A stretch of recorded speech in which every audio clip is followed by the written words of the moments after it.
Hey guys, tonight we begin with something that doesn't usually make it into war documentaries or high school history books.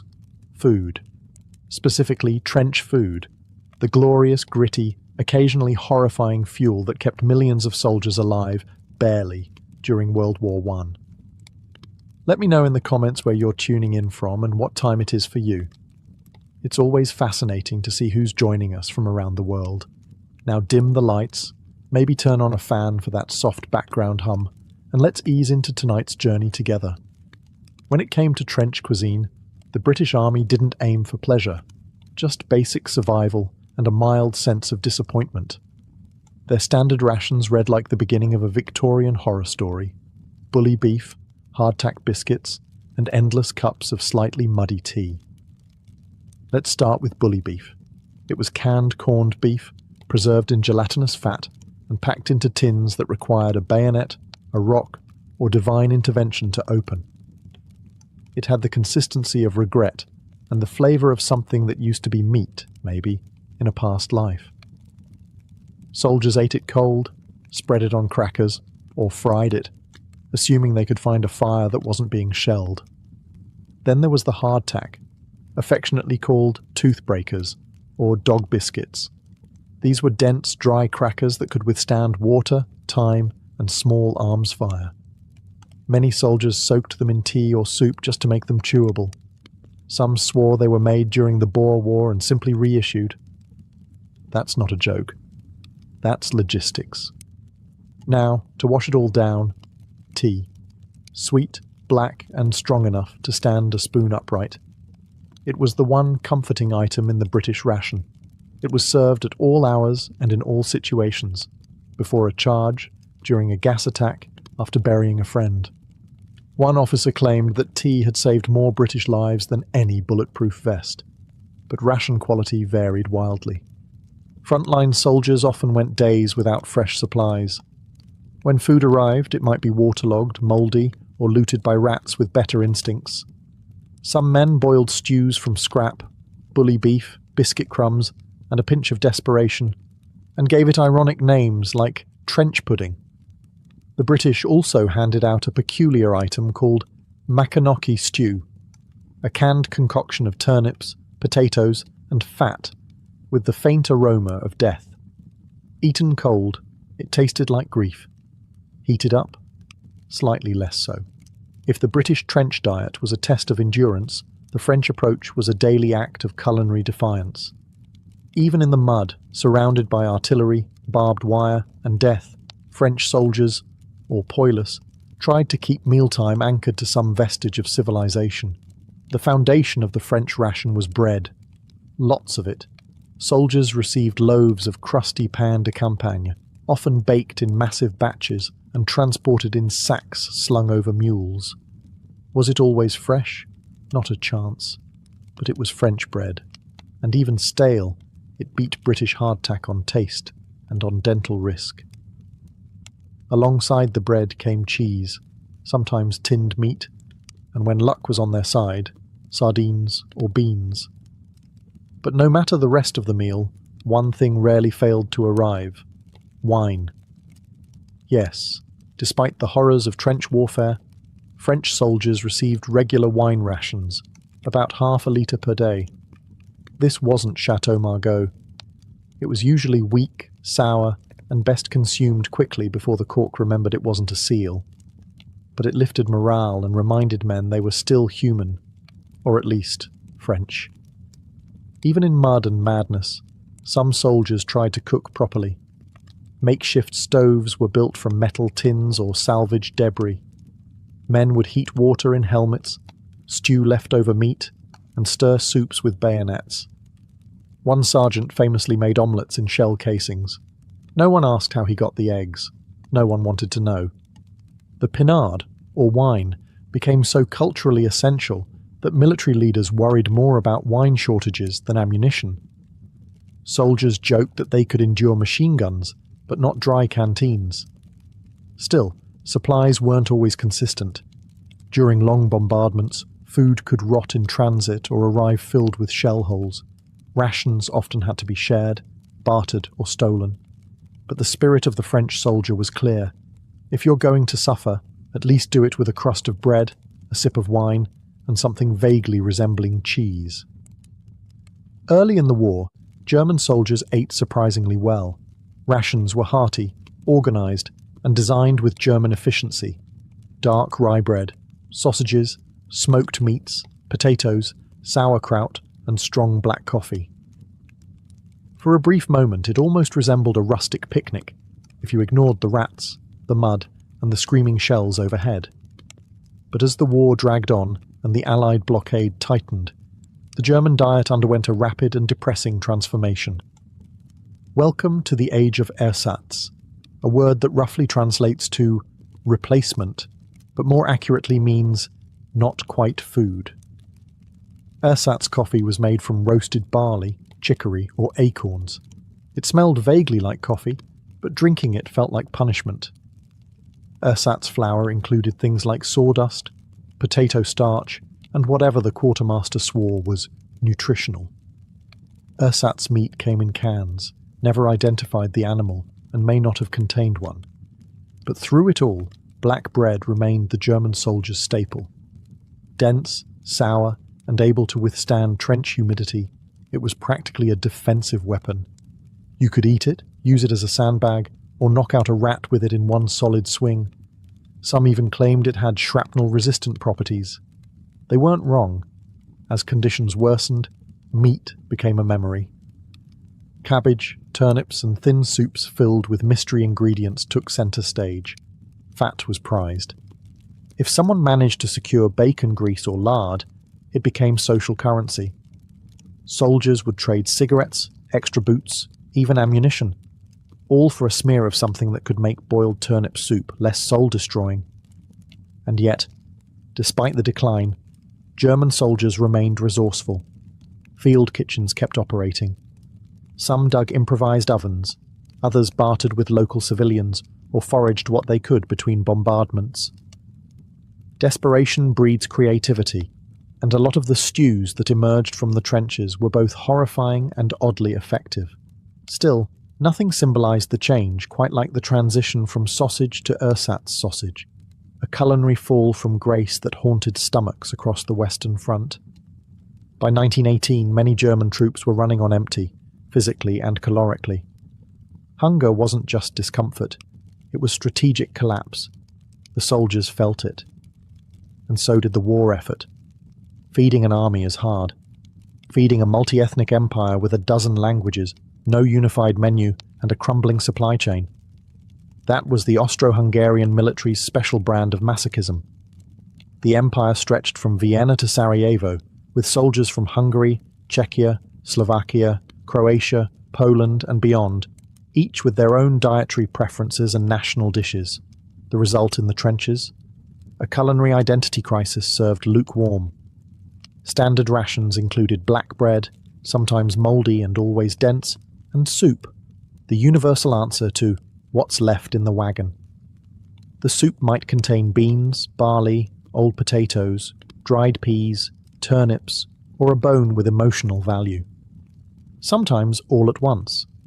It was referred to lovingly, or bitterly, as Eintopf, meaning one pot, which also described the army's entire food strategy. The Hungarian troops often longed for paprika-heavy stews. The Czechs missed dumplings. The Slovenians craved something that wasn't grey. But the cooks? They did what they could with what was available, and what was available was almost never enough. One saving grace was lard, which featured heavily. It was smeared on bread, used in soups, and occasionally eaten with a spoon if things got really bad. Nutritional? Arguably. Delicious? No. But in trench warfare, calories beat cuisine every time. Logistics were a nightmare. Supplies got delayed, lost, or rerouted. Some troops went days without full meals, leading to foraging, looting, or repurposing horses into stew, often without asking the horse's opinion. Some regional units did manage to prepare local dishes when conditions allowed, using ingredients from the countryside, or bartered with civilians. But most soldiers just tried to survive the culinary roulette of the central kitchen. And let's not forget coffee. or at least a dark liquid labelled coffee. In reality, it was often roasted grain or beet pulp masquerading as caffeine. Soldiers drank it anyway. It was hot, bitter, and slightly less depressing than cold water. Ultimately, Austro-Hungarian trench food wasn't unified, but it was shared. And in that misery, there was a strange kind of camaraderie. After all, if you can survive boiled turnip stew and shellfire in the same afternoon, you're bonded for life. If trench food across Europe was bleak, Russian rations somehow made everyone else look overfed. The Russian soldiers' menu during World War I was an exercise in austere suffering, fortified by orthodox faith and extremely low expectations. The staple? Black bread, dense, sour, and usually frozen solid in winter. It was hacked apart with bayonets or smashed on rocks. If you could chew it without fracturing a molar, congratulations.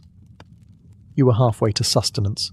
Next came sallow, cured slabs of pig fat, served cold. No spices, no ceremony, just pure fat. Russians didn't nibble it. They bit it like candy bars. Nutritional? Yes. Appetizing? Only if you've been shell-shocked into not caring. Kasha, or buckwheat porridge, was a common sight when available. Hearty, filling, and mercifully warm, it was one of the few meals that resembled something you might eat voluntarily. Still, it often came unseasoned, and in quantities best described as symbolic. Cabbage soup, also known as shchi, was the closest thing to a hot meal most troops would get. Thin, watery, and cabbage-heavy, it was rumoured to lower morale by 12% per spoonful. Occasionally a stray bone or mysterious lump would float to the surface, greeted with cheers and deep suspicion. What about meat? Rare and philosophical. When meat appeared, it was either ancient, grey, or possibly horse. No one asked. The line between hunger and dignity was thin, and most soldiers crossed it daily. The Russian supply lines, already stretched across a massive empire, were spectacularly disorganized. Soldiers often received their food late, if at all. During long offensives, they resorted to looting local villages, boiling bark, or just chewing on their own sadness. And then there was vodka, the unofficial ration of the Russian army. It wasn't always available, but when it was, it functioned as painkiller, morale booster, and, if drunk fast enough, soup substitute. Unfortunately, it was often watered down or replaced with things that merely resembled vodka and smelled like furniture polish. In the end, Russian trench food was less about what you ate and more about what you survived. If it had calories and didn't fight back, you were grateful. And if it came warm, that was a miracle. Or a trap. When the Americans finally showed up in 1917, they arrived with fresh optimism, shiny gear, and a firm belief that their food was better than everyone else's. And technically, it was, if you judged meals by calorie count and not emotional trauma. At the core of every American soldier's diet was the reserve ration. A lovingly packed death row of canned meat, hardtack biscuits, coffee, sugar, salt, and the most American of condiments, 3 cigarettes per meal. Yes, the US Army genuinely issued smokes as part of dinner. Lung health could wait. Flavor was clearly beyond hope. Let's start with the meat. Corned beef hash, packed into cans with a consistency that can best be described as fork-resistant. Cold, it resembled carpet padding. Hot, it resembled steaming carpet padding. Soldiers nicknamed it goldfish, not because it swam, but because it came in tins and made you nostalgic for home-cooked meals that didn't taste like sadness. Then came the bacon, theoretically a morale booster until you opened the box. It arrived greyish, fatty, and so salty you could use it to preserve a horse. Eaten raw, it was chewy. Fried, it became vaguely edible, especially if you hadn't eaten since Belgium. Beans, though, were the real American trench classic. Canned, baked, floating, dry. You name it, they shipped it. The troops quickly learned that nothing brings men together like communal bean digestion in a shared dugout. But what the Yanks really worshipped was coffee. Brewed strong enough to strip paint and poured from kettles that hadn't been cleaned since Fort Leavenworth, it was the trench equivalent of holy water, served black, bitter, and hotter than your rifle barrel, and that was on a good day.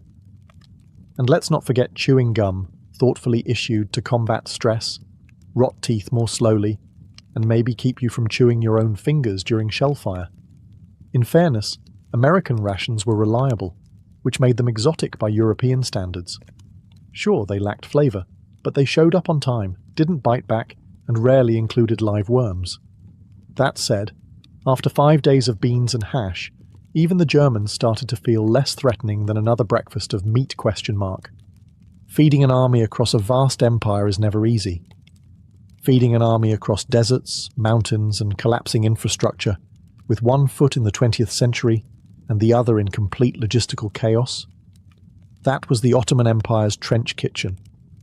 The average Ottoman soldier, often Turkish, Arab, Kurdish, or from other far-flung regions, received rations that were sparse, repetitive, and perfectly calibrated to induce culinary despair. The staple was lentils. Boiled into mush, fried into patties, or simply stared at in silence, lentils were the backbone of the trench diet. Not by choice, by inevitability. Onions were the next big hit. Raw, pickled, or roasted if you could find fire. Nutritionally honest, but emotionally devastating.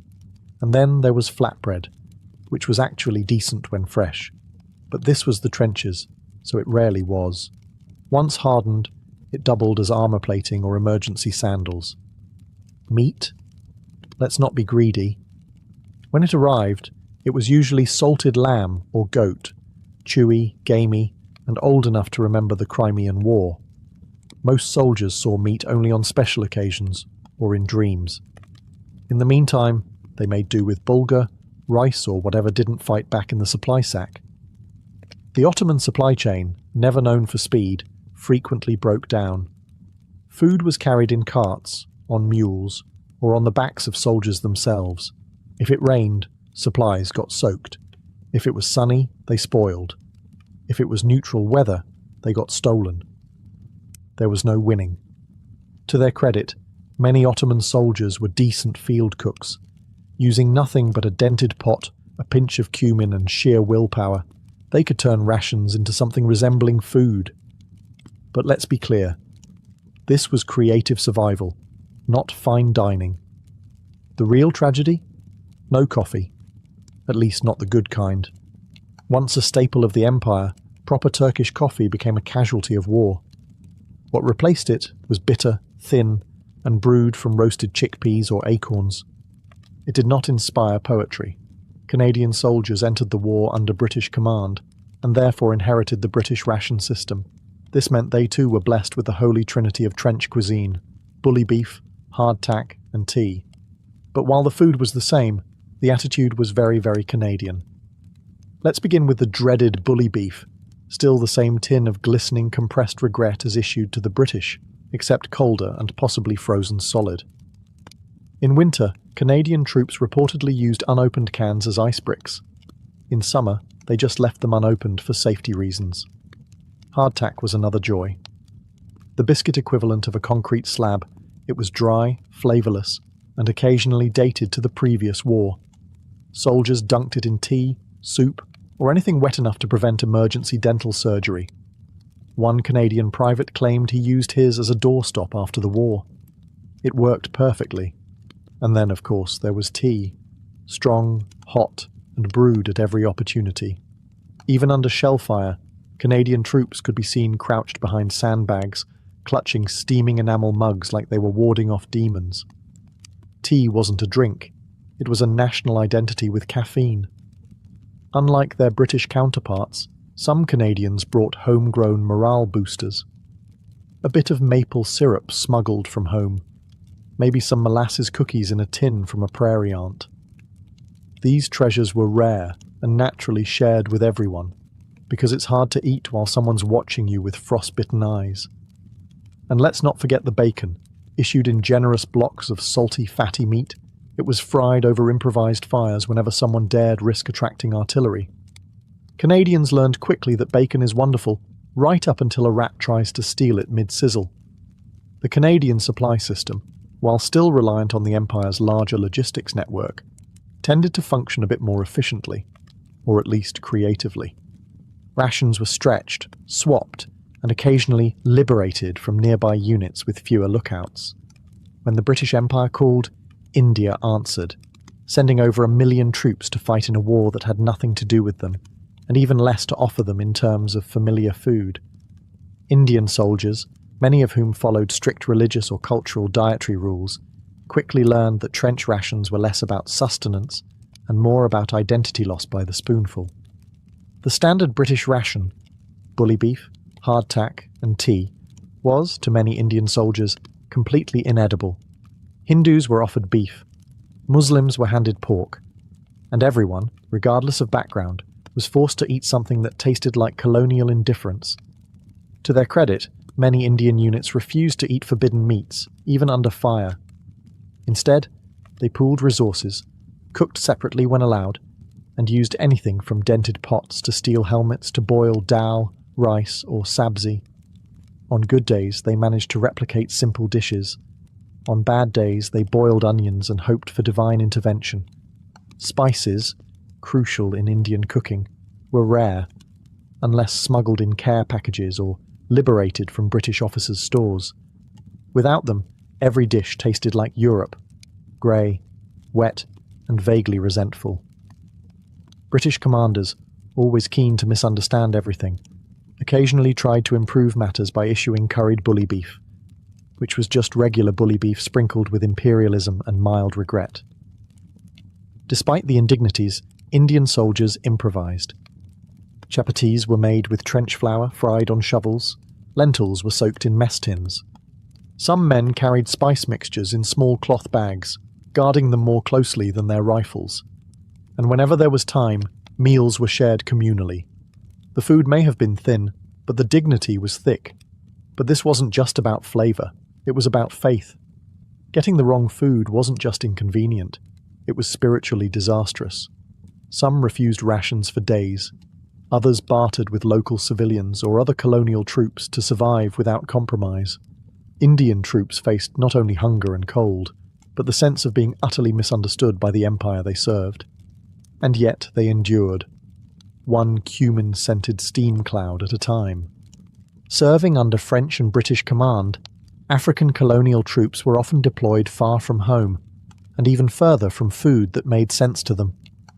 Originating from Senegal, Algeria, Morocco, and other parts of the empire, these men brought their own culinary traditions, and ran face first into Europe's tinned tragedy.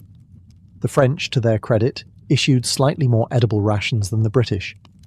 But for West African troops, a tin of cold beef and a hunk of bread didn't quite scratch the itch for millet porridge or spicy groundnut stew. It mostly scratched confusion. Standard issue included hardtack, tinned meat, and the occasional chunk of salted fish. But these foods clashed violently with local diets, digestively and spiritually. Many troops improvised their own kitchens right behind the trenches, fueled by wood fires, helmet lids, and stubborn memory. Rice, when available, was turned into something nourishing. A pot of boiling water, a handful of grains, and a few scavenged spices could create a taste of home. Dried okra, onions, and peppers, smuggled, bartered, or foraged, transformed drab French rations into something vaguely recognizable. Some Algerian and Moroccan units carried small tagines or metal pots, using them to create slow-cooked stews that made neighbouring soldiers jealous and confused in equal measure. Even under shellfire, they stirred, seasoned, and served, because if the end was coming, it should at least smell like cumin. But the cultural misunderstandings ran deep. Pork was frequently issued to Muslim troops. Religious fasting was ignored. French officers, baffled that their rations weren't universally adored, responded the only way a colonial officer could, by blaming the troops for being ungrateful. Still, the food was only part of the struggle. Many African troops were treated as expendable labour. They dug trenches, carried supplies, and manned the most dangerous front lines. Meals were rushed, rationed unfairly, or skipped entirely when things got complicated. And yet, they cooked, they shared, they adapted, they resisted the great European flattening of taste with fire, spice, and creativity. The Italian soldier marched to war with visions of pasta, polenta, and mama's ragu. What he got was a bowl of beans, a chunk of military bread, and the frostbitten realization that no one cooks al dente under artillery fire. Fighting along the mountainous Isonzo front, Italian troops endured one of the most punishing terrains of the war. Their food had to be hauled by mule over jagged cliffs and through freezing valleys. Assuming the mules weren't shelled, stolen, or simply too depressed to continue. The standard ration? Pane di guerra, war bread, a dense, greyish loaf made from wheat, barley, and existential despair. It was sturdy enough to stop shrapnel and dry enough to suck the moisture out of your memories. Alongside this came beans, usually white or brown, boiled into submission and often flavoured with disappointment and melted snow. Salt pork occasionally made an appearance, adding fat and salt, but not much dignity. The meat was tough and stringy, often hacked straight from frozen slabs with trench knives or creative profanity. If the supply lines held, a big if, soldiers might get macaroni or polenta, though both arrived cold, congealed, and far from poetic. Cooking in the trenches was borderline impossible, especially when your stove was a rusty shell casing and your fuel was half a fence post. And then there was vino, the modest Italian wine ration that tried its best to lift spirits, though it mostly lifted eyebrows. Thin and sour, it was less Chianti elegance and more accident in a vineyard. Still, a warm sip of red wine in a snow-covered trench was enough to remind you life had once involved tables and chairs. Logistics were a constant enemy. In winter, food froze before it reached the front. In summer, it spoiled during transit. And in between, it was stolen by rats, officers, or your own stomach before you even opened the can.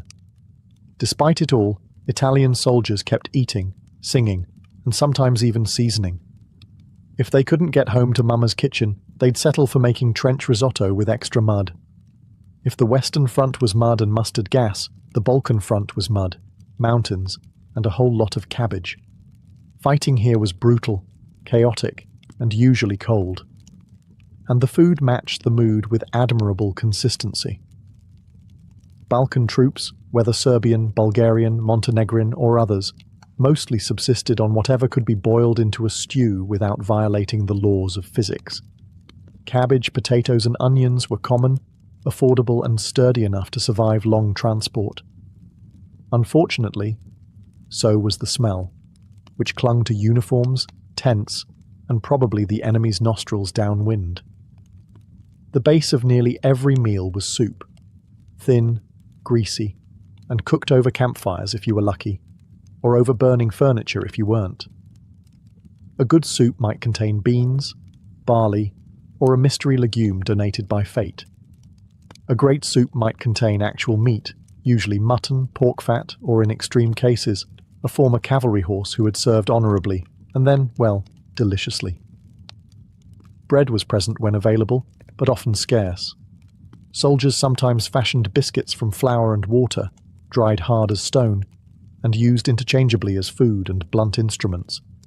Coffee was rare, and usually replaced with roasted barley or acorns, a pattern seen across the war's poorer fronts. The resulting beverage looked like mud, smelled like firewood, and functioned mainly as a warm liquid placebo. Balkan soldiers, many of whom were peasants before the war, were used to making do with little. Improvisation was key. A scrap of smoked meat, a sprig of wild herbs, or the occasional garlic clove could elevate a bucket of boiled despair into something almost nourishing. Almost. Unfortunately, supply lines in the Balkans were imaginative. Roads were primitive, railroads non-existent in many areas, and food often travelled by ox cart or sheer hope. Rations arrived late, incomplete, or never. Foraging became a necessary skill. Stealing from abandoned villages was common. Trading cigarettes for eggs? Practically an Olympic sport. Yet morale somehow persisted. Because nothing brings men together like suffering over the same pot of overcooked cabbage. If trench rations were bad, prisoner of war meals made them look gourmet. Captured soldiers in World War I found themselves stuck in camps where the only thing worse than the company was the cooking. If one can call boiling despair into a pot cooking. The standard POW meal across most camps, German, Russian, French, British, was soup. Always soup. Thin, grey, occasionally warm, and often described by survivors as watery cabbage or hot liquid with floaters. No one knew what floated. No one wanted to ask. Alongside this culinary swamp came a chunk of bread, usually stale and dense enough to serve as a doorstop or bludgeon. This bread was often stretched with sawdust or potato starch, depending on who was pretending it was still edible. Meat was mythical. When it did appear, it was measured in milligrams, a sliver of old sausage, a bone with a memory of flavour. Once, famously, a French POW camp served something they called beef, and it turned out to be boiled rat. Reviews were mixed. The rat did not comment. Calories were low, starvation level low. Many prisoners lost significant weight in the first few weeks. Some adapted, others didn't. In Russian camps, where supply lines were basically just wishful thinking, starvation was common. In German camps, rations declined sharply as the war dragged on and resources ran out. Enter the Red Cross parcel, a literal lifeline. These care packages, mostly from the British, included tinned meat, biscuits, chocolate, tea, and soap. When they arrived, they were treasured. When they didn't, things got medieval. Prisoners would trade, gamble, and guard their parcels like dragons hoarding canned milk. Some prisoners even became camp chefs, creating elaborate meals from the meagre contents of Red Cross boxes. Sardine pâté, biscuit pudding, even mock roasts. All prepared on makeshift stoves in dirt-floored huts, under watchful guards with no appreciation for culinary genius. Food became currency. A tin of jam could get you socks. A bar of chocolate? Protection. A slice of real bread? Practically political leverage. Behind every exhausted soldier gnawing on mystery meat stood a forgotten figure with a ladle and a 1,000-yard stare. The trench cook. These were not celebrity chefs. They didn't have recipe books or aprons. They had dented pots, unstable fires, and the daily challenge of turning military rations into something that wouldn't be used as trench mortar. Field kitchens were mobile, wheeled contraptions dragged behind the lines and disguised as soup-making devices.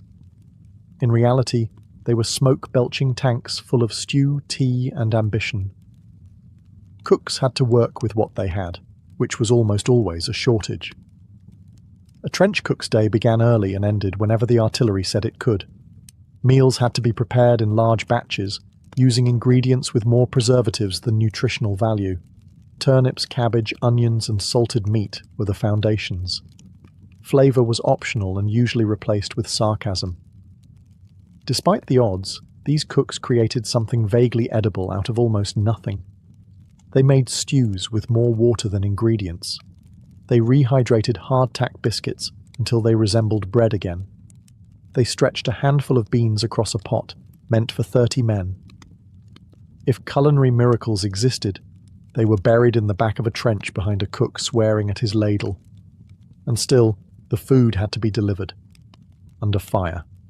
Across mud, barbed wire, and occasionally through areas where rats had claimed squatters' rights. Soldiers would risk life and limb for a hot meal, and cooks risked theirs trying to get it to them while pushing soup carts through hell. Some armies even developed makeshift fire trenches where food could be heated without the telltale smoke plumes attracting enemy snipers. In cold weather, these spots became sacred. In summer, they became fly farms. Field cooks were also therapists. Soldiers complained to them, joked with them, begged them for extra bread. A good cook could keep a unit functioning. A bad cook? Well, they didn't last long. Rumour has it one British unit almost mutinied over burnt porridge.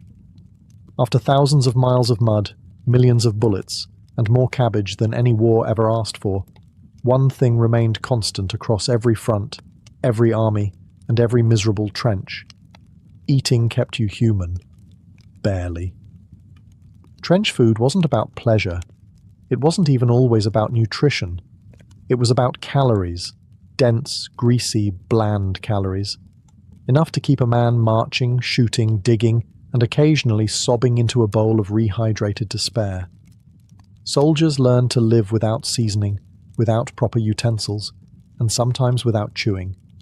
They ate while crouched, standing, running, or lying in 6 inches of freezing water. If it was hot, it was good. If it was solid, even better. If it didn't move on its own, you were having a good day. And yet, food became something more. In the worst conditions, it was ritual. Brewing tea, sharing biscuits, fighting over the slightly less soggy piece of bread. It was comfort, not because it tasted good, but because it meant you were still alive to taste it. A hot meal could lift spirits faster than a speech. A tin of jam could start a friendship. A missing ration could start a fistfight. Food was currency, therapy, diplomacy, and sometimes the only thing standing between sanity and the abyss. Each army had its quirks: British tea, French wine, German black bread, Russian kasha, American beans, Ottoman lentils, but the shared experience was universal. Misery with a spoon. And let's not forget the improvisation. From helmet-lid stews to coffee brewed with mud and courage, soldiers across continents invented new ways to make their meals suck just a little less. Field kitchens stretched resources with the creativity of exhausted geniuses. Soldiers learned to cook with whatever didn't explode. Even in captivity, even in starvation, food meant something. It meant culture, home, identity. The small flame of who you were before the war shoved you into a hole and handed you a spoon. Because in a world where everything was falling apart, a hot meal, even one made of fat, fear, and cabbage, was a reminder. You hadn't given up yet. Long before scalpels, anesthesia, or even the concept of germ theory, there was trepanation, the bold, borderline insane art of scraping, drilling, or cutting a hole into someone's skull. It sounds like something you'd find in a medieval torture chamber, but it actually predates civilization itself. Archaeologists have found trepanned skulls dating back over 7,000 years, scattered across the globe, from the highlands of Peru to the plains of Ukraine. Apparently, cracking someone's head open was humanity's first attempt at neurosurgery. But here's the real kicker. Some of these people survived. Not just one or two. In some ancient graves, healed bone around the hole shows that patients lived long enough for their skulls to start growing back, meaning these weren't botched killings, but actual medical procedures. Which leaves us with an uncomfortable truth. Someone, somewhere, looked at a seizure, a headache, or a mental breakdown and thought, what if we just opened the skull and let the evil spirits out? And that's exactly what they believed. Early medicine wasn't about bacteria or tumours. It was about spirits, curses, and imbalance. Trepanation wasn't seen as risky. It was therapeutic. Headache, drill. Mood swings, drill. War injury, drill. Failed marriage. Okay, probably not that, but you get the idea. The tools used were, let's say, rustic. Flint scrapers, obsidian knives, and later bronze instruments were used to make perfectly circular openings. It's believed that sometimes the patient was awake, held down by helpful friends or family. No anesthetic, of course, just sheer willpower, adrenaline, and maybe some fermented berry juice if you were lucky. What's astonishing is the precision. Some skulls show clean, symmetrical holes, better than what some first-year med students could manage. These early surgeons, while lacking modern knowledge, had developed consistent techniques that were passed down through generations. And while their understanding of the brain was about as sophisticated as astrology, their practical skill with a chisel and some nerve was undeniable. If there was one ancient civilization that treated surgery with a surprising mix of science and superstition, it was the Egyptians. These linen-wrapped morticians didn't just excel at preserving the dead, they were also quite good at patching up the living. Thanks to the Edwin Smith Papyrus, a 3,600-year-old surgical manual that reads like a battlefield medic's diary, we know the Egyptians had procedures for fractures, dislocations, abscesses, and even spinal injuries. It's practically the ancient version of WebMD, minus the part where every symptom leads to death. Egyptian surgeons operated under the watchful gaze of their gods, especially Imhotep, the architect-turned-physician-turned-deity.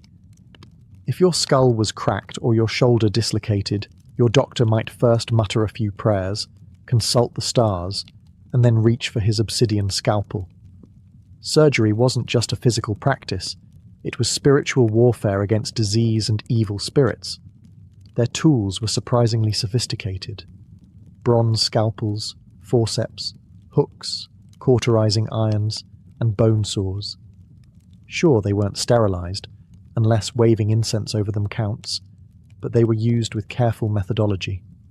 The Egyptians knew how to stitch wounds, drain abscesses, and even treat fractures with splints made from reeds and linen soaked in resin. And when it came to infection, enter the MVP of the ancient Egyptian medicine cabinet, honey.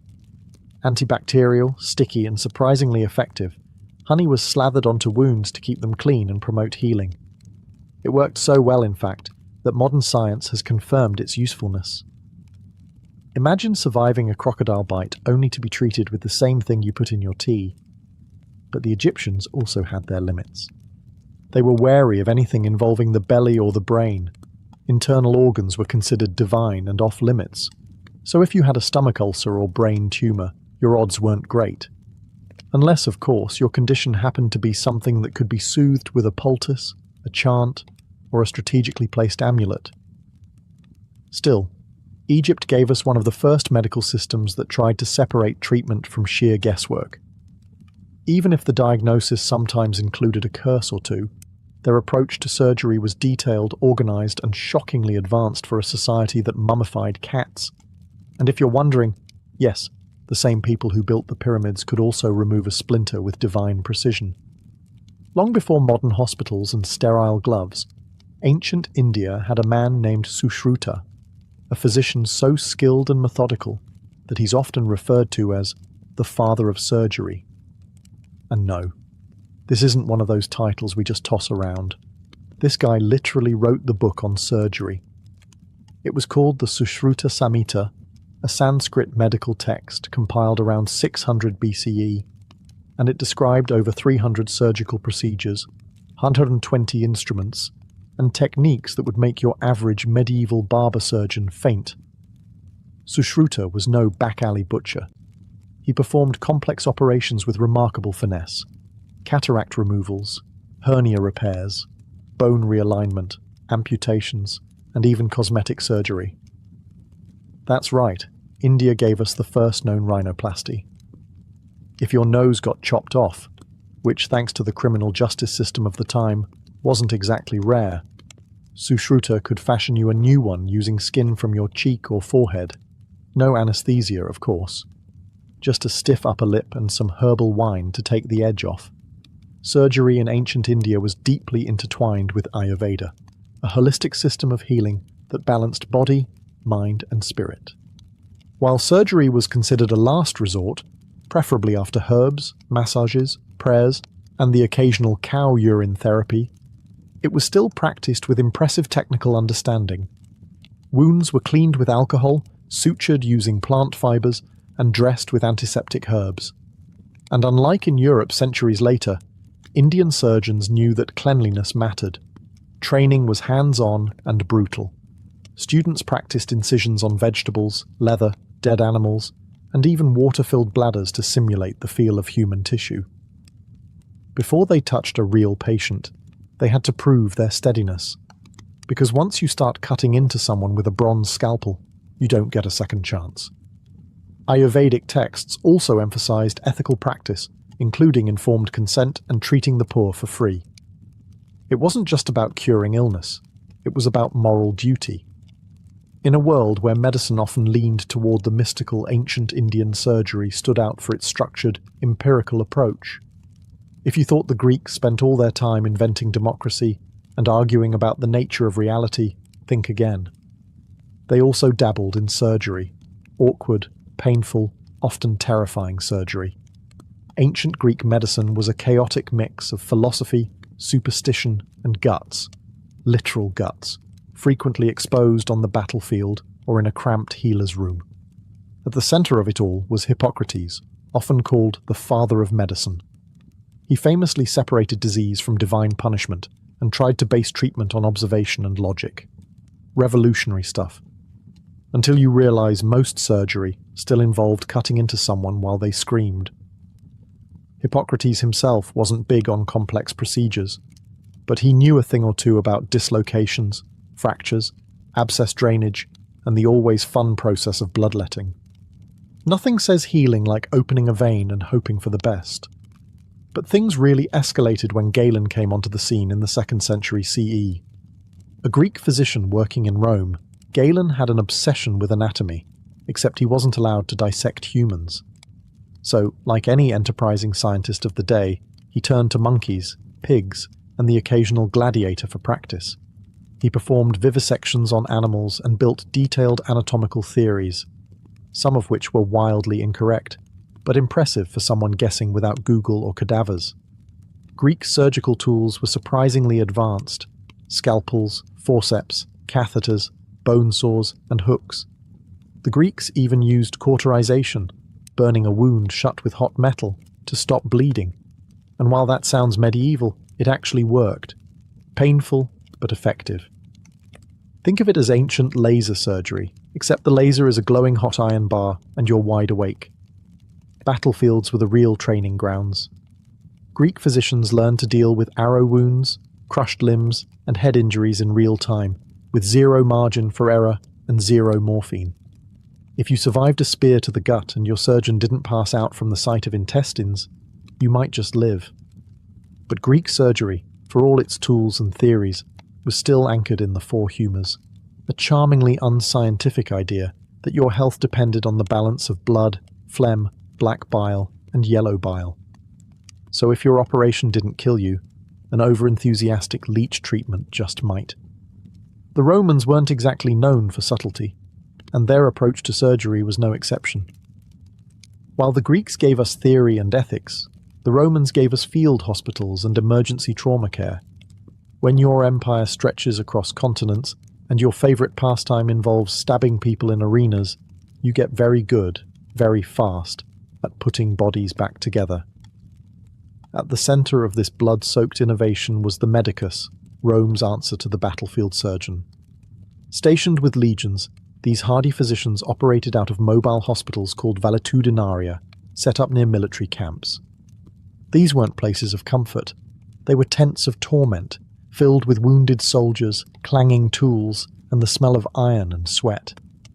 Roman surgeons excelled at trauma care, arrow extractions, broken bone repair, cauterization, wound stitching, and amputations. If your arm was dangling by a thread, the medicus had a solution, usually involving a saw, some boiling water, and the hope that your heart could take it. Anesthesia? Absolutely not. If you were lucky, you got wine or opium. If you were unlucky, you got held down.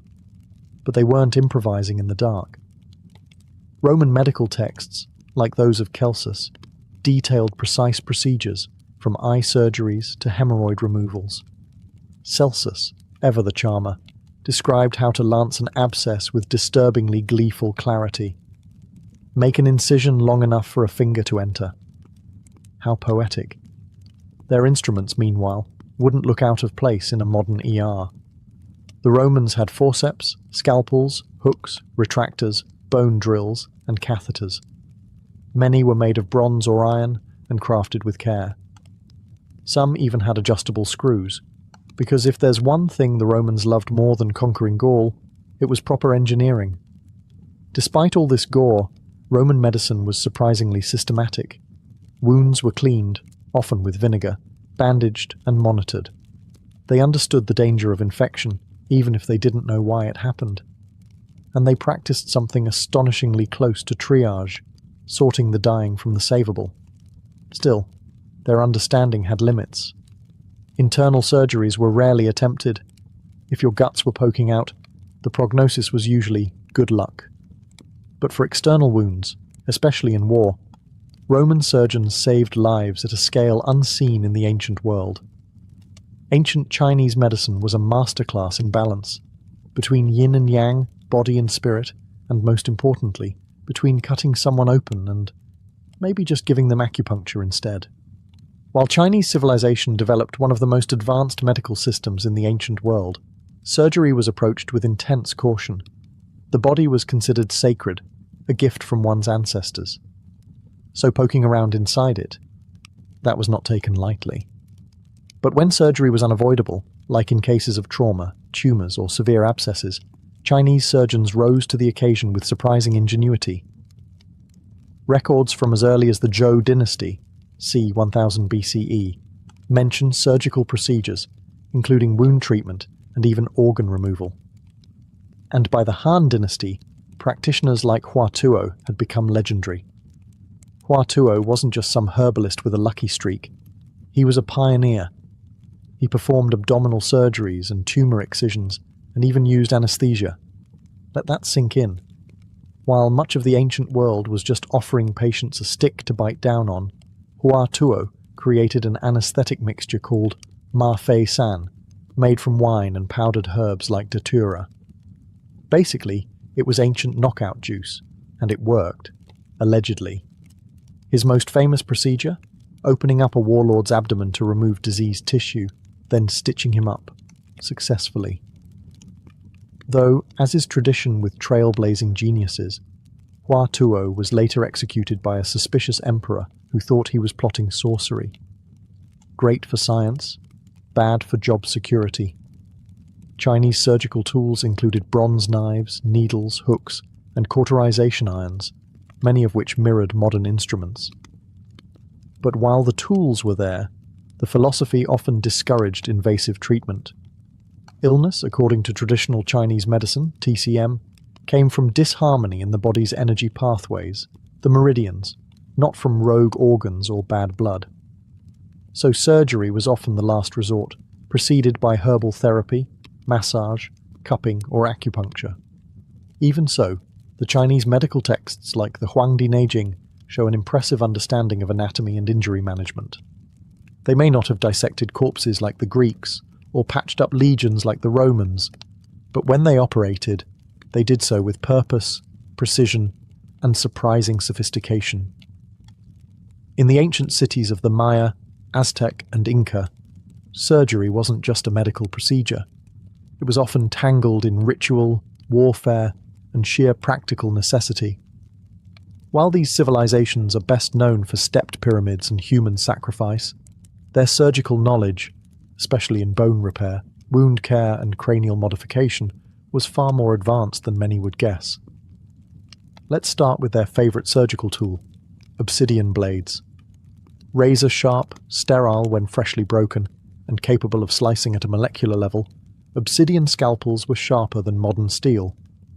In fact, some modern surgeons have experimented with obsidian blades because of how cleanly they cut tissue. The downside? They shatter. So, not exactly OSHA approved.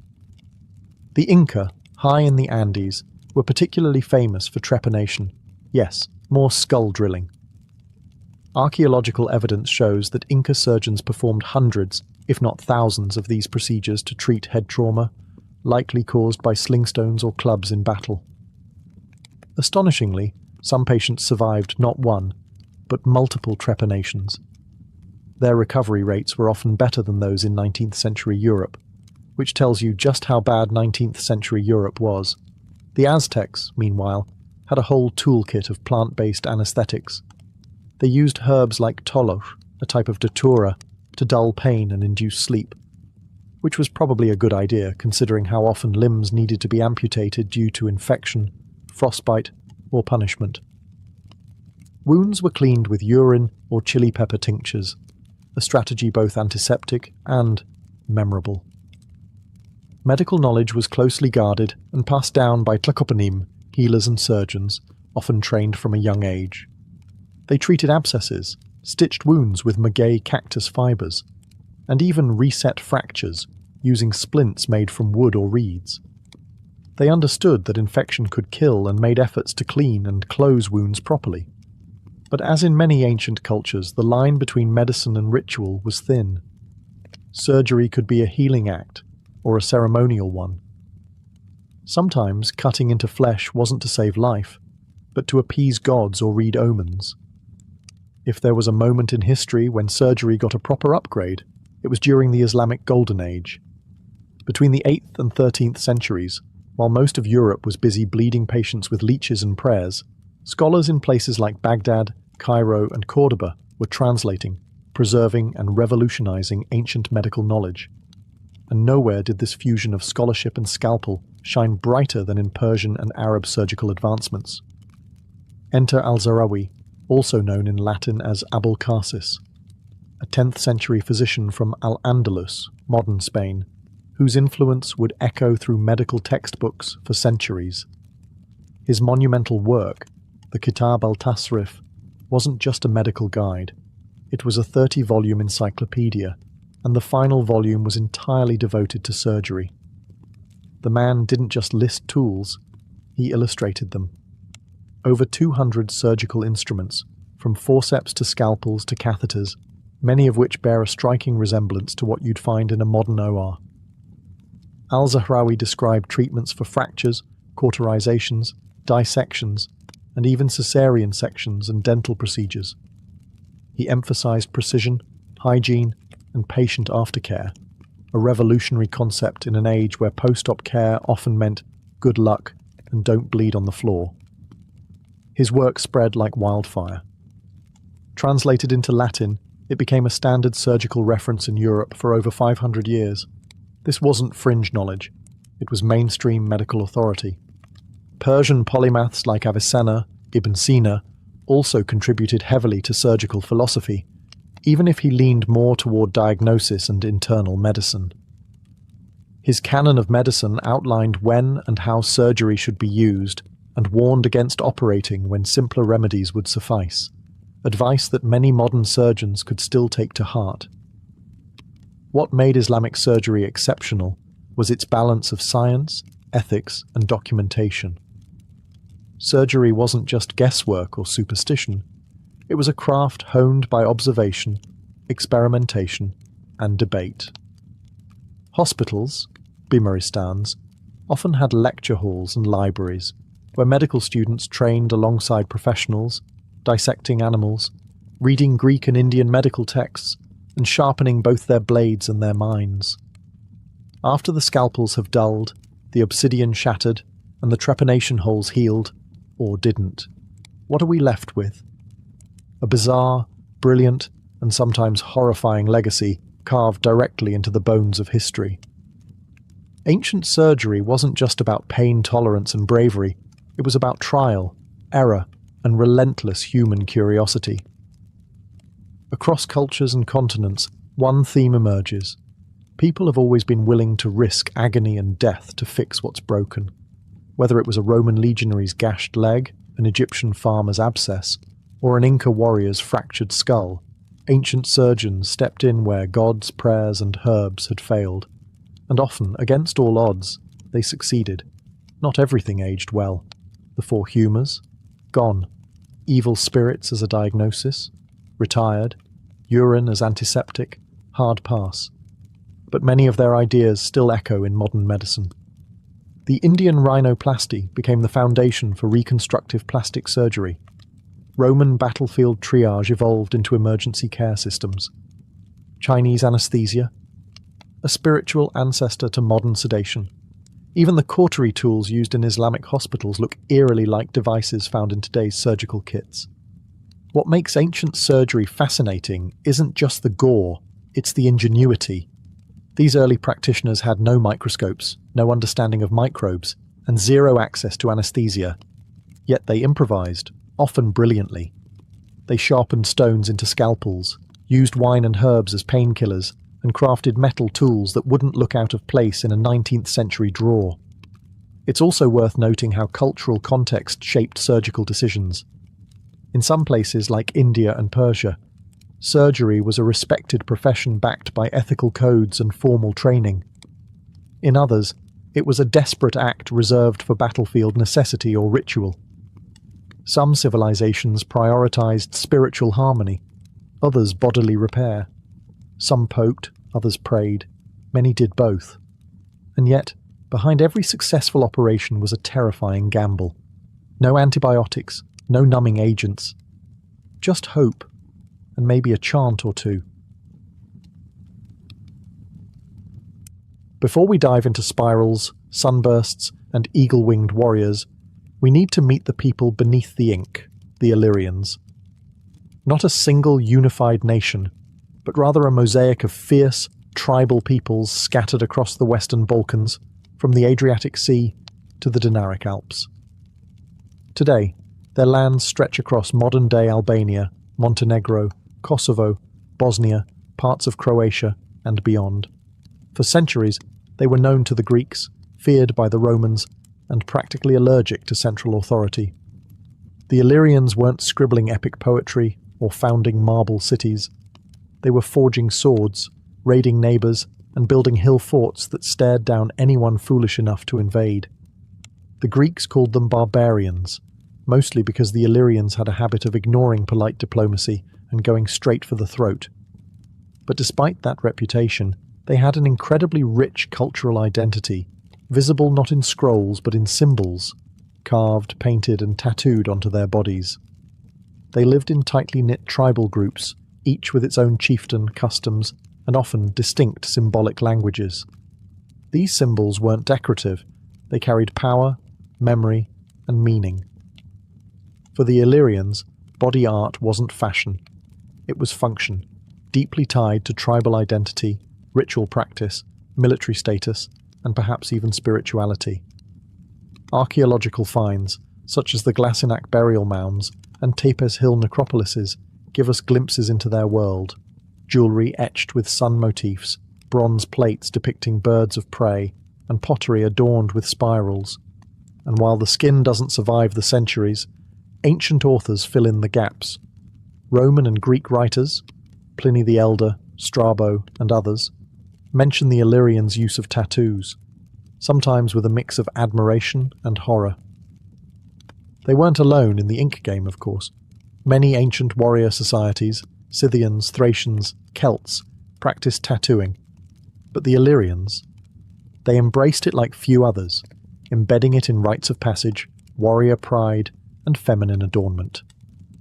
To truly understand Illyrian body art, you can't just look at what they wore. You have to imagine what they carried on their flesh: sun wheels to honour their gods, eagle feathers for courage, and sacred spirals echoing life, death, and the eternal cycle of war and rebirth. The Illyrians were a people of action. Their history is written not on paper, but on bone, bronze, and skin. When your alphabet is oral and your history is carved into hillsides, symbols become everything. The Illyrians didn't write epic sagas, but they were masters of visual language, embedding powerful meanings into their body art, jewellery, weapons, and ritual objects. To them, a spiral wasn't just a pretty shape, it was the very map of existence. Let's start with the spiral. Found carved into stone slabs, etched onto pottery, and inferred from art recovered in Illyrian burial sites, the spiral was one of the most recurring motifs. Its meaning? Likely tied to cycles, birth, death, rebirth, and possibly the sun's eternal rise and fall. For a warrior society that lived hard and died young, this was a comforting, defiant symbol. Life always returns, and if not you, then your bloodline. Then there's the sun disk, another frequent emblem. The Illyrians were sun worshippers, or at least sun-conscious. The solar wheel, often surrounded by radial lines or encircled in dots, represented vitality, divine favour, and masculine power. A man with a sun symbol inked on his chest may not have had six-pack abs, but he was broadcasting cosmic strength all the same. eagles and birds of prey were also prominent. These weren't cute sparrows. They were symbols of war, nobility, and the divine connection between earth and sky. Roman accounts even mention that some Illyrian tribes, like the RDA, carried eagle standards into battle. An eagle tattoo, likely etched in jagged geometric lines, signified a man of rank, or at the very least, someone not to mess with. Geometric patterns, zigzags, triangles, and wave-like motifs are also seen repeatedly on artifacts and were likely mirrored in tattoos. These weren't random. Zigzags could symbolize lightning or water, while triangle clusters may have represented fertility or family lineage. A woman's tattoo might honor motherhood or tribal loyalty, just as a man's might celebrate bloodshed or divine favor. What's striking is how unified yet varied the symbols were. Some were clearly tribal markers, while others were spiritual sigils or personal totems. Each design was a declaration: who you were, what you believed, and how you wanted to be remembered. To the Illyrians, symbols were identity. You didn't just wear them, you became them. They were etched into the skin as if to say, this is me, and this is forever. While the Illyrians didn't leave behind instruction manuals, the tools of their trade still whisper secrets through archaeology. And when it comes to body art, that whisper involves needles, ash, and a lot of pain. Illyrian tattooing, like most ancient traditions, was almost certainly a manual process. That meant no buzzing machines, no sterile gloves, just sharpened bronze or bone needles, rudimentary pigment, and a very steady hand. Some of the finest examples of Illyrian craftsmanship include delicate bronze pins, often thought to be fibulae or sewing tools, but some may have doubled as tattooing instruments. And if you think it's a stretch to imagine a warrior priest dabbing ash into someone's open skin with a bronze pin, you haven't met the Illyrians. The pigment, most likely a mix of charcoal, soot, and possibly ground herbs, blended into animal fat or oil to create a sticky, ink-like paste. This wasn't just to get the job done, it also had ritual significance. Some tribes may have mixed in sacred ashes, taken from burned totems or ceremonial fires, turning tattoos into portable talismans. The process likely involved puncturing or slicing the skin, rubbing the pigment in, and allowing it to heal, if infection didn't get there first.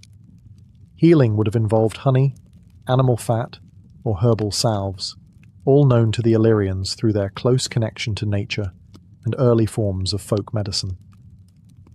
But these tattoos weren't done at random.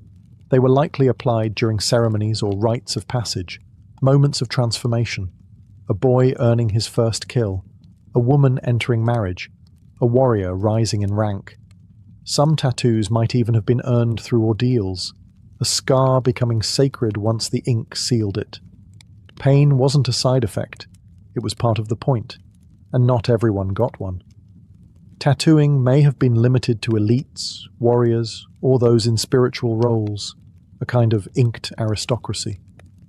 Or in some tribes, it may have been widespread, used to distinguish clans or family lineages, much like tartans or totems in other ancient cultures.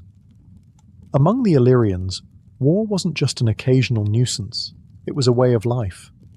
Tribes fought for land, for honor, for vengeance, and sometimes just because it was Tuesday. In this brutal landscape, warriors weren't anonymous. They were marked, visibly, permanently, and with pride. Tattoos were not decorations, they were announcements. Imagine a warrior standing shirtless on a rocky hilltop, scarred and sunburned, the outline of a sun wheel or eagle wing spread across his chest. That wasn't ink for vanity. It was identity made flesh. It told his enemies where he came from, what he had endured, and how far he would go in battle. In a world with no written language, your skin was your resume. According to Roman sources like Pliny the Elder, many Illyrian tribes tattooed their bodies not just for aesthetics, but as rites of passage into warriorhood.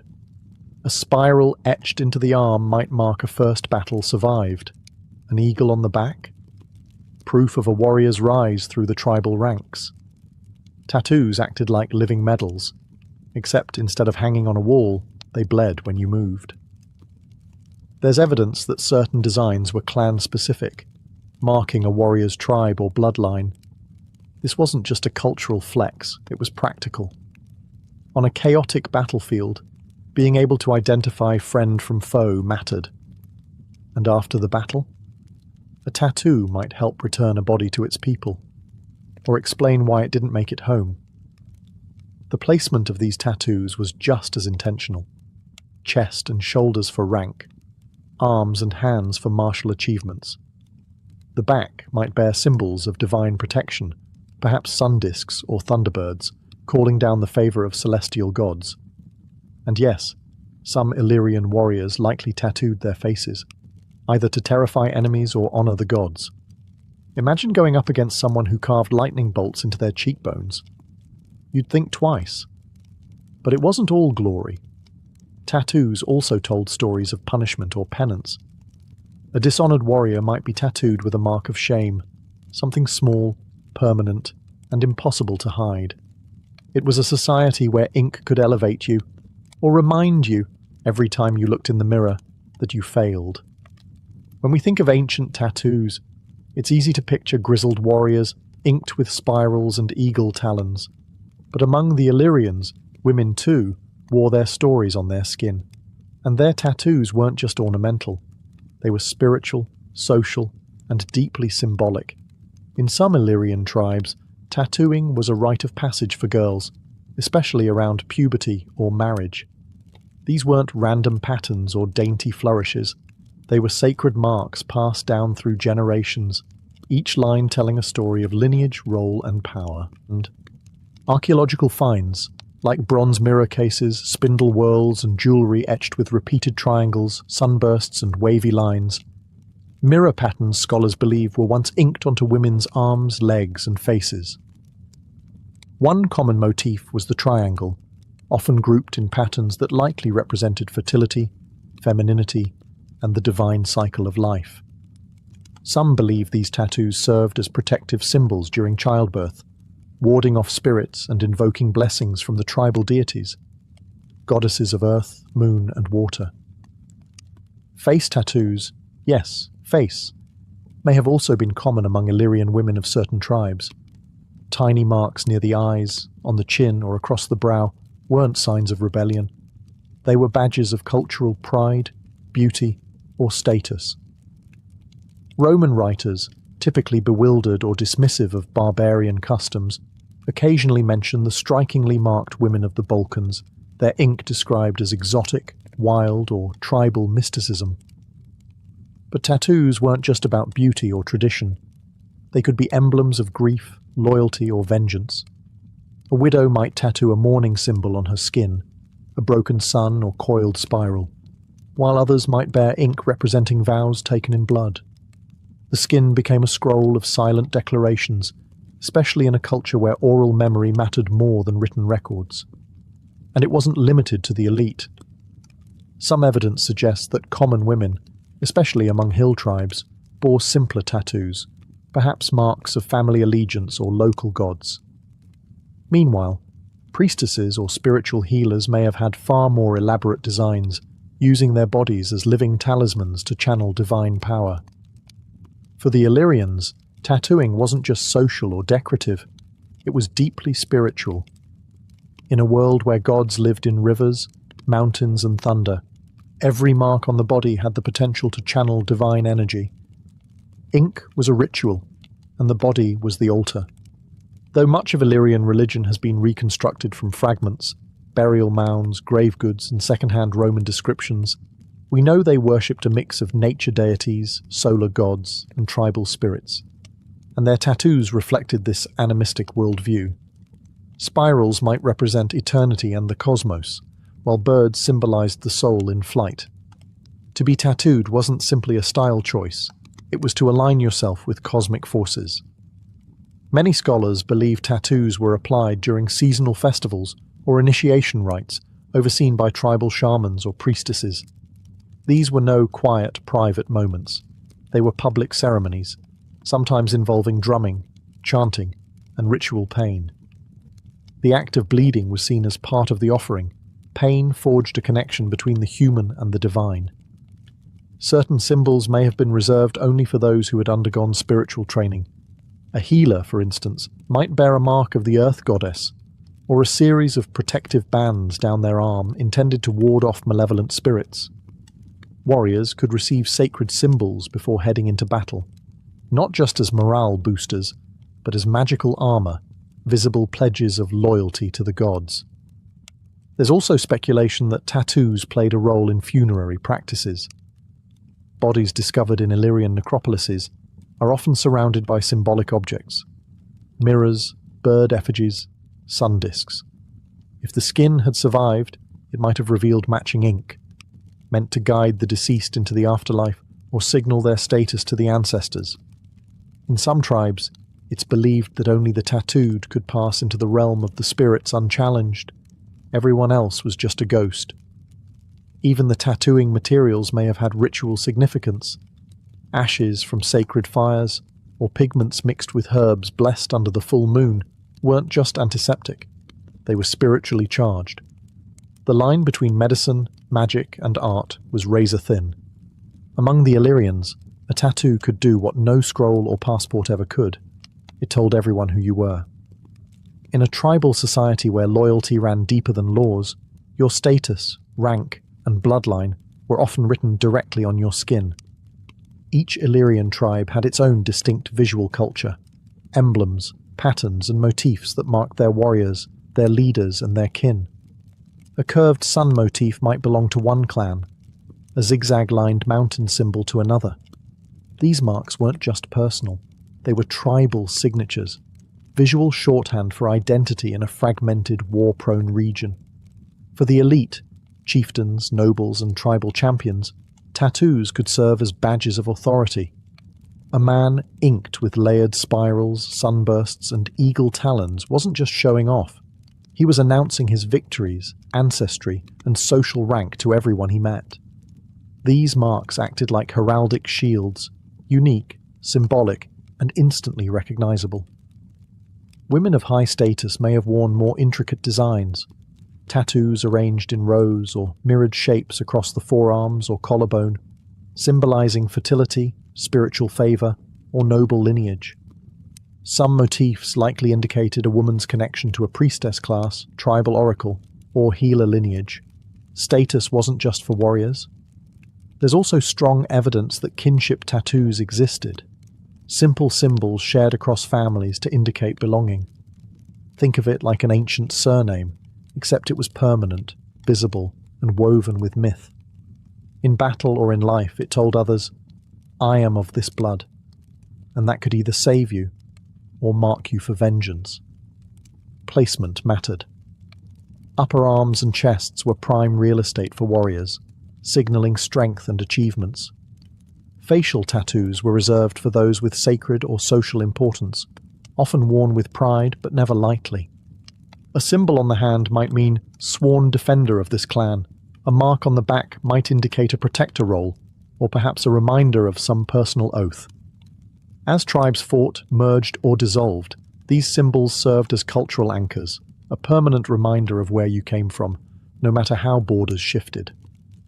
In a world where identity was constantly tested by war and survival, the ink on your body could speak louder than any words. When the Romans marched into Illyrian territory, they didn't just conquer with legions, they brought with them a very different worldview. To the Roman eye, Illyrian body art was something between barbaric ritual and tribal witchcraft. And as with most things the Romans didn't understand, they reacted with a mix of disdain, fear, and grudging fascination. Roman historians like Strabo and Pliny the Elder describe Illyrians as tattooed savages, their skin covered in strange patterns that marked them as uncivilized. Of course, this was rich, coming from a culture that loved public executions and wore wolf pelts for fun. But still, Illyrian tattoos became one of the visual symbols that set these people apart, and not in a good way. To Roman elites, body art was shameful. Tattoos in their world were associated with criminals, slaves, and soldiers, not warriors or nobility. So when the empire absorbed Illyrian territories, One of the first cultural casualties was tattooing. It was discouraged, suppressed, and in some cases, outright banned. But erasure was never that simple. Roman soldiers stationed in the Balkans sometimes adopted local customs, tattoos included. There's evidence that Illyrian auxiliaries serving in the Roman army kept their tribal markings, and while they might have traded in their traditional gear for a Roman larica, the symbols on their skin whispered a different loyalty. Meanwhile, Illyrian women likely continued the tradition in private, passing down symbols and meanings long after Rome tried to erase them. Cultural memory, after all, is stubborn, and tattoos, especially the homemade kind done in secret, are even more so. Ironically, as Roman influence spread, so did a modified version of Illyrian body art. Some Romanized Balkan populations continued to use tattooing for spiritual or tribal identity, though with more subtlety. The original meanings may have faded, but the impulse, the need to mark the skin with story and identity, persisted. What began as a sacred declaration slowly became a cultural battleground. Tattoos went underground, hidden from Roman scrutiny, but never fully forgotten. Even centuries later, echoes of Illyrian designs reappeared in folk embroidery, ceremonial clothing, and family motifs, transferred from skin to fabric, from generation to generation. Though the Illyrian tribes vanished into history, conquered, assimilated, and scattered, their ink didn't. It migrated, transformed, and echoed through generations, leaving behind subtle fingerprints in the Balkans that endure even today. You won't find Illyrians walking around anymore, but their symbols are still alive, in Albanian folk costumes, traditional jewellery, stone carvings, and even tattoos. Yes, modern tattoo artists across Albania, Kosovo, and Bosnia have begun resurrecting ancient Illyrian designs: spirals, eagles, suns, and geometric bands, reimagined with pride, reclaimed as cultural identity. In some rural Albanian regions, women's face tattoos persisted well into the 20th century. Often faint and worn by time, these marks, small crosses, stars, or spirals, were passed down by oral tradition. For the women who bore them, the meaning was rarely decorative. They were protective, ancestral, and tribal, just as they had been thousands of years earlier. Even outside of tattoos, Illyrian symbols have made their way into modern state iconography. The Albanian double-headed eagle, flying proudly on the national flag, echoes ancient Illyrian motifs of predatory birds as symbols of strength, vision, and divine authority. Historians argue whether the eagle symbol travelled directly from Illyria or through Byzantine heraldry, but in the minds of many Albanians, it's a direct cultural heir. In contemporary culture, especially among Balkan youth searching for roots beyond Roman ruins and Ottoman legacies, Illyrian imagery has become a kind of subcultural renaissance. Artists, musicians, and scholars reference Illyrian designs in fashion, album covers, murals, and digital art. What was once lost in burial mounds is now printed on t-shirts and inked across chests, not as costume, but as reclaiming. Academic interest is resurging too. Archaeologists and historians continue to uncover artifacts with unmistakable body art motifs, while linguists try to trace Illyrian names and words in regional dialects. And as DNA technology advances, even biological links to Illyrian populations are being explored, adding new dimensions to old ink. So while the original meanings may be buried under centuries of conquest, suppression, and cultural drift, one thing is clear: the Illyrian tradition of marking the body as a statement of identity, honor, and belonging never truly died. It was simply waiting for the next generation to listen, and when they did, they didn't write it in books, they wrote it in ink, just like the ancestors. Born in 1485 in the small town of Medellin in the Kingdom of Castile, Hernán Cortés came into the world with no royal title, no army, and no land, just ambition and a knack for ignoring authority. He was a thin, restless boy sent to study law at the University of Salamanca where he learned just enough Latin and legal theory to get bored and drop out.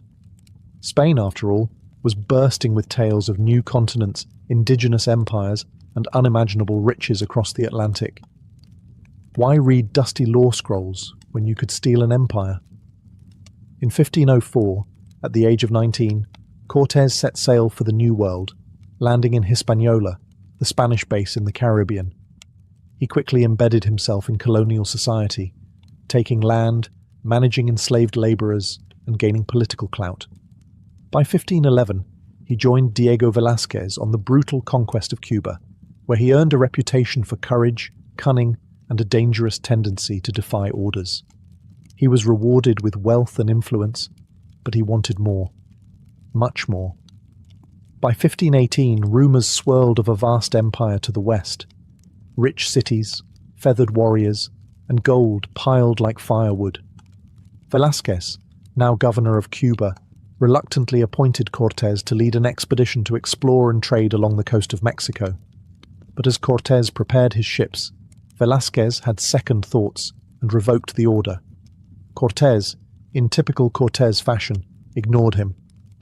He sailed anyway, in February 1519, with 11 ships, 500 soldiers, 100 sailors, 16 horses, and an unhealthy amount of gunpowder and ambition.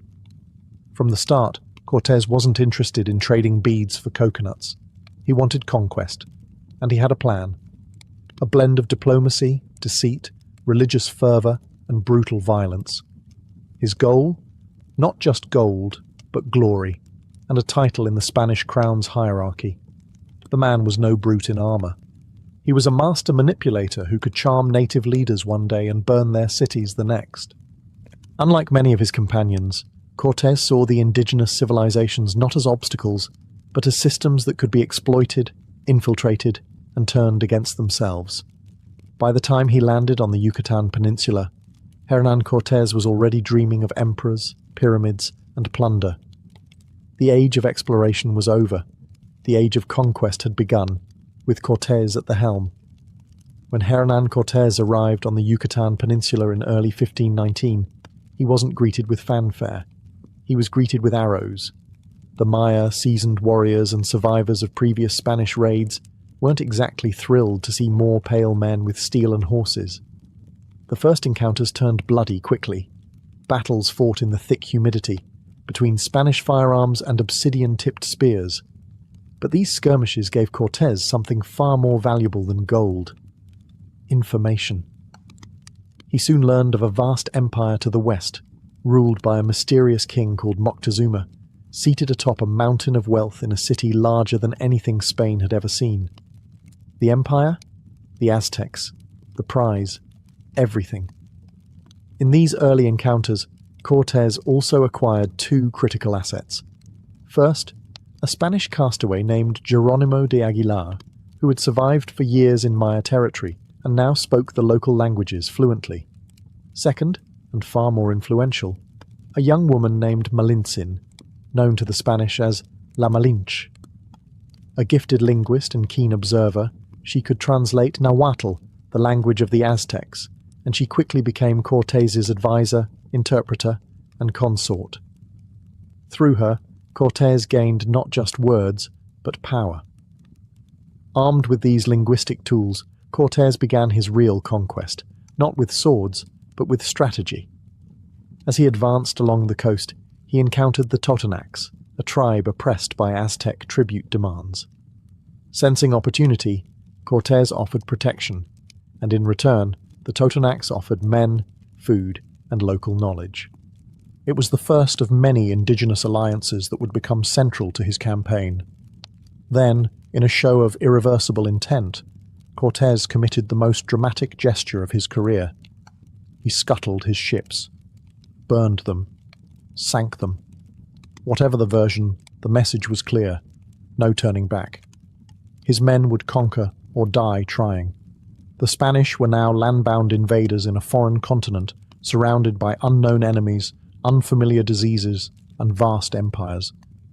But Cortés had something his adversaries didn't: a fragmented political landscape he could manipulate, a hunger for glory, and a mind that played war like chess. The conquest of the Aztec Empire wouldn't start in Tenochtitlan. It started here, in the jungles of the Yucatan, with blood, alliances, and a translator who would shape the fate of continents.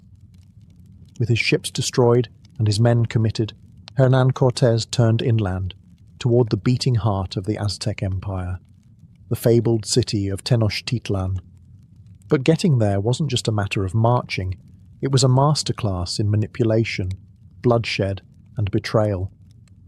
His first major obstacle and opportunity was the Tlaxcalans, fierce mountain warriors who had resisted Aztec dominance for generations. At first, they met the Spanish with spears, slings, and all-out war. The fighting was brutal. Cortés's muskets and cavalry caused chaos, but the Tlaxcalans refused to break. The Spanish were outnumbered, exhausted, and nearly overwhelmed. And then, suddenly, Cortés offered them peace. Peace, and a chance at revenge. The Tlaxcalans, seeing in Cortés a weapon to aim at their Aztec overlords, accepted. They didn't trust him, but they hated Moctezuma more. The alliance was forged in blood, and it gave Cortés something Spain could never have provided. Thousands of indigenous warriors who knew the terrain, the politics, and the Aztec psyche. With Tlaxcalan support, Cortés moved on to Cholula, a wealthy city and a religious center. But something went wrong. Whether a planned ambush or a misunderstood signal, Cortés ordered a massacre. Spanish soldiers and Tlaxcalan allies stormed the city, slaughtering nobles and priests. Temples burned. The message was unmistakable. Submit or perish. And then came the moment Moctezuma couldn't ignore. Cortés approached Tenochtitlan, the Venice of the New World, a floating metropolis of dazzling temples, canals, and stone causeways. Built in the middle of Lake Texcoco, it was unlike anything the Spanish had ever seen. And shockingly, Cortés was welcomed. Moctezuma, uncertain whether Cortés was a man or a god, invited him into the city. The Spanish entered as honored guests, but Cortés had no intention of leaving. He took Moctezuma hostage in his own palace, a bloodless coup fueled by diplomacy and fear. Cortés was now inside the empire, manipulating it from within. He didn't just seize power, he began dismantling the spiritual foundations of the Aztec world. Temples were defaced, idols destroyed, crosses erected in their place. Cortés wasn't just waging war, he was unmaking a civilization, brick by brick, god by god, and the clock was ticking. The Spanish were few, the city was watching, and in the shadows, resistance was beginning to boil. Hernán Cortés had done the impossible. He'd seized the heart of the Aztec Empire without a pitched battle, but holding a city of 200,000 people with a few hundred Spaniards and some tribal allies, that was fantasy. The thin veneer of control was already cracking, and it didn't take much to shatter it completely. While Cortés played puppet master in Tenochtitlan, trouble brewed behind him. A rival Spanish expedition, sent by Diego Velázquez to arrest him for insubordination, landed on the coast. Cortés left the capital in the hands of his lieutenant, Pedro de Alvarado, and marched out to deal with the threat. He defeated the newcomers, absorbed their men into his ranks, and returned, only to find the city in chaos. Why? Alvarado had done what conquistadors did best. He massacred unarmed Aztec nobles during a religious festival. Thousands were slaughtered inside a temple courtyard. Blood soaked the altars. It was an unforgivable insult, and it lit the fuse of a full-scale uprising. Tenochtitlan exploded. The Spanish were besieged in the palace, trapped in a city they no longer controlled. Streets turned into kill zones. Bridges were pulled up. Stones, arrows, and rage rained down. Cortés brought back reinforcements, but it was too late. Moctezuma, once the emperor of the Aztecs, now a prisoner of his own hospitality, was dead. Accounts differ. Some say he was killed by his own people, enraged by his weakness. Others claim the Spanish murdered him when he became a liability. Either way, his death marked the end of diplomacy and the beginning of carnage. Cortés had no choice but to flee. In the dead of night on June 30th, 1520, the Spanish attempted a desperate escape across the causeways. The Aztecs were waiting. Hundreds of Spaniards and thousands of Tlaxcalan allies were slaughtered. Gold-laden soldiers sank into the lake. The night would be remembered forever as La Noche Triste, the night of sorrows. Cortés barely escaped with his life. Bloodied, humiliated, and broken, he retreated to Tlaxcala. But he wasn't beaten. He would regroup. And when he returned, it wouldn't be as a guest or intruder. It would be as a destroyer. The empire had drawn blood. Now Cortés would return with fire. After the disaster of La Noche Triste, Hernán Cortés did what most men wouldn't. He came back stronger. Retreating to Tlaxcala, he rebuilt his army, not just with Spaniards, but with tens of thousands of indigenous allies. For every enemy Cortés had made, he found two more who hated the Aztec yoke. He offered revenge, liberation, and a cut of the loot. It worked. He also built ships. Yes, ships, dragging them in pieces from the Gulf Coast, through jungle and over mountains to reassemble on Lake Texcoco. The Aztecs ruled the water. Cortés now planned to challenge them at sea. It was the kind of mad plan that only works if you're desperate, brilliant, or both. By May 1521, the siege of Tenochtitlan began. Cortés cut off aqueducts and supply routes. The city, surrounded by water, became an island of starvation. His brigantines, Spanish warships with cannons, swept through the canals, destroying Aztec canoes. Street by street, the Spanish and their allies fought their way into the city, reducing it to rubble. But the Aztecs didn't go quietly. Under the leadership of Cuauhtémoc, Moctezuma's nephew and the new emperor, the Aztecs fought with ferocity. They laid traps, launched ambushes, and refused to surrender. It became a war of attrition and annihilation. Temples were toppled. Markets became battlefields. Disease, starvation, and fire did the rest. Meanwhile, smallpox, likely introduced by a single infected Spanish slave, ripped through the population. The epidemic did what steel and gunpowder couldn't. It wiped out entire neighborhoods, decimating warriors and priests alike. It's estimated that tens of thousands died before they ever saw a Spanish sword. By August 13th, 1521, after 93 days of siege, the once mighty Tenochtitlan was a smoking ruin.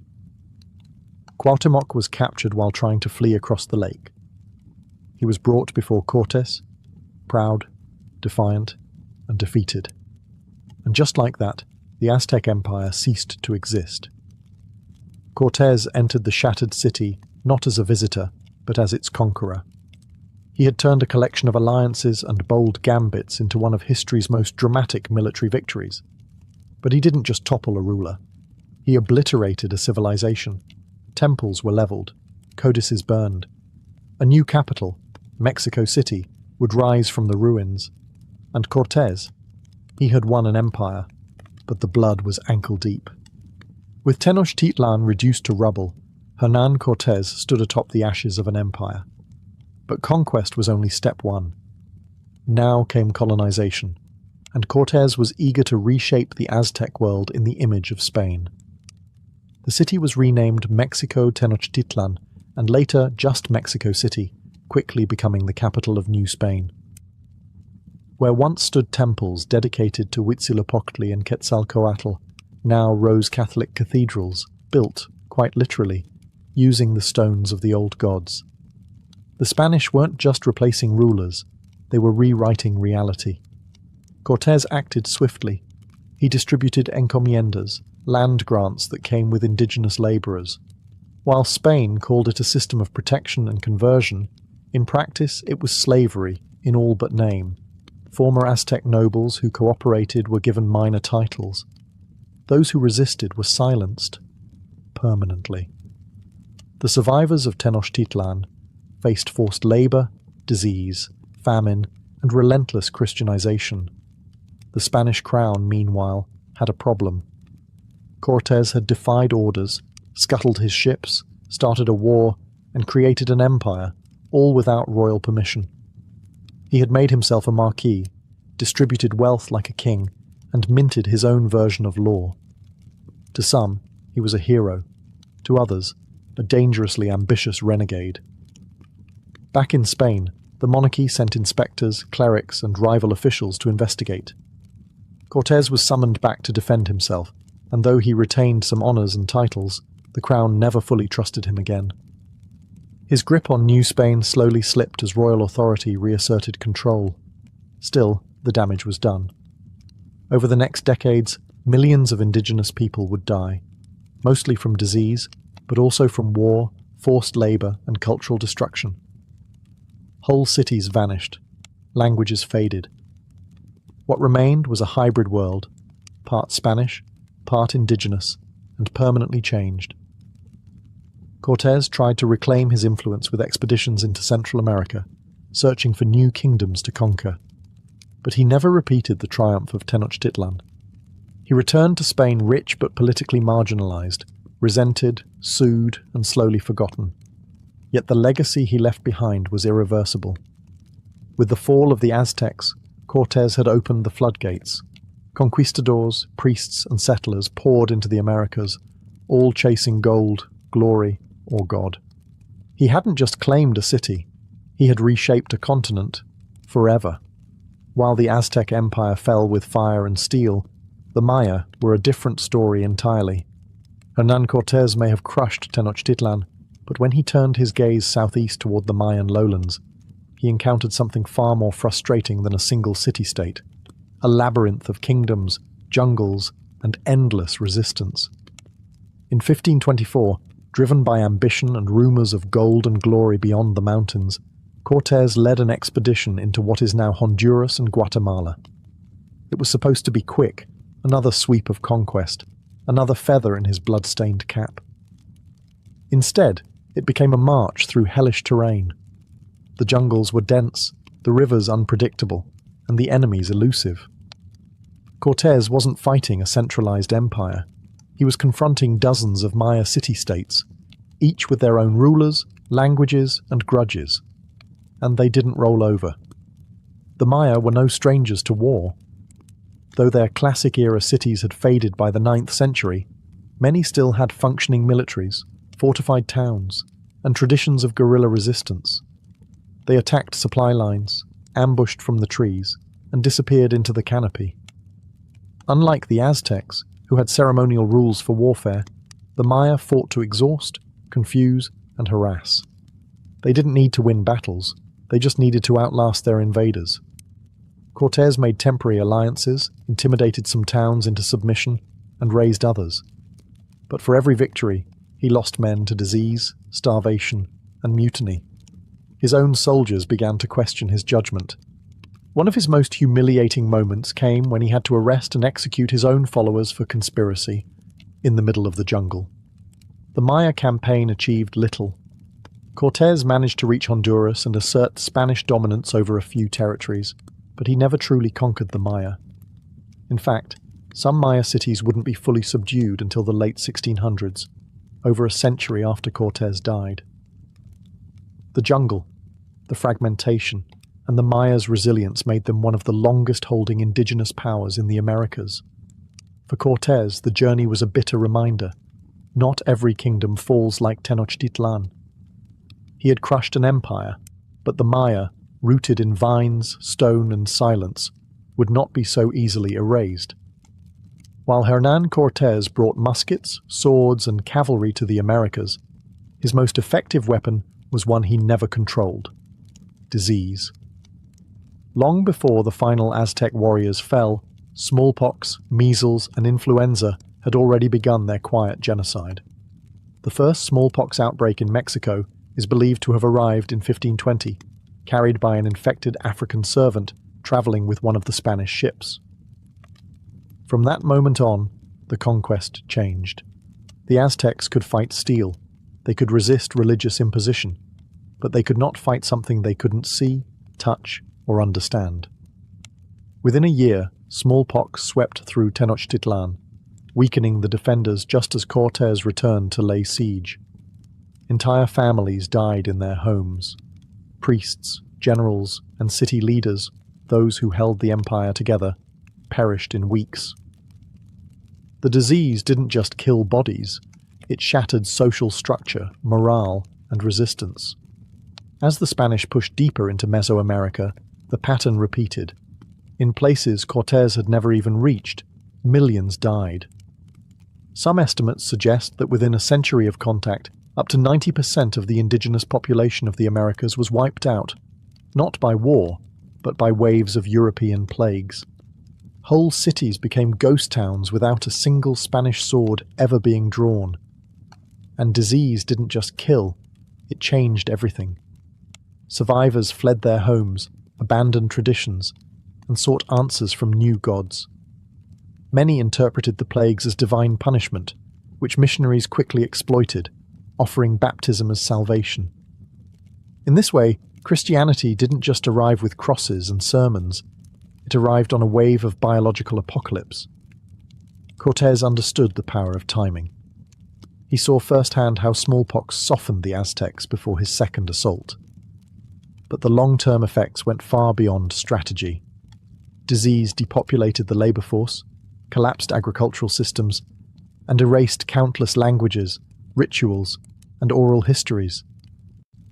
Cultures were unmade in silence, with no last stand, no monument, no eulogy. In the end, Cortés's conquest wasn't just a tale of ambition and battle. It was part of something bigger. The Columbian Exchange didn't just move horses and gold, it moved plagues, and the cost was incalculable. The sword may have conquered cities, but disease conquered civilizations. Hernán Cortés died in 1547, old, bitter, and largely forgotten by the empire he helped build. Once hailed as the man who toppled the Aztec Empire, he spent his final years battling lawsuits, enemies, and his own fading relevance. He'd won an empire, yes, but lost control of it. Spain moved on, and Cortés, once its boldest conquistador, became an awkward symbol of everything it both admired and feared. His legacy is a contradiction carved into history. To some, especially in old Spanish chronicles, he was a genius commander, a devout Christian warrior who brought civilization to the so-called savages. To others, he was a ruthless invader, a man whose ambition led to mass murder, cultural annihilation, and the collapse of one of the most sophisticated civilizations of the pre-modern world. But even hero and villain don't fully capture what Cortés was.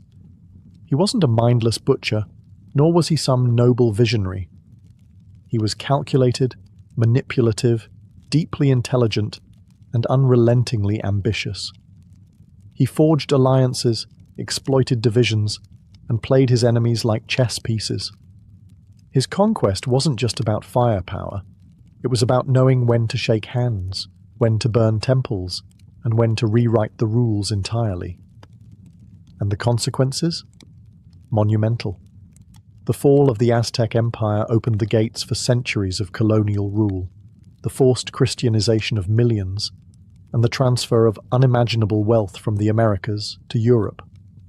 At the same time, it marked the birth of a new world, one not entirely European or indigenous, but something strange and in between, mestizo, hybrid, and forever altered.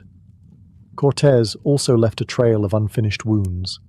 In Mexico, he is remembered with ambivalence and anger. Streets and schools once bore his name. Many now don't. Monuments to him exist, but they often gather dust, graffiti, or protest. He's the man who brought Spanish, Catholicism, and Western architecture, and the man who destroyed temples, languages, and entire ways of life. Even his remains are controversial. Buried, moved, hidden, his bones, like his story, refuse to rest peacefully. So who was Hernán Cortés? Conqueror, destroyer, founder, traitor, visionary, criminal. Or perhaps something worse, a man who changed the course of history, not because he was extraordinary, but because he was perfectly suited to a violent, opportunistic age that rewarded bold men who acted without hesitation.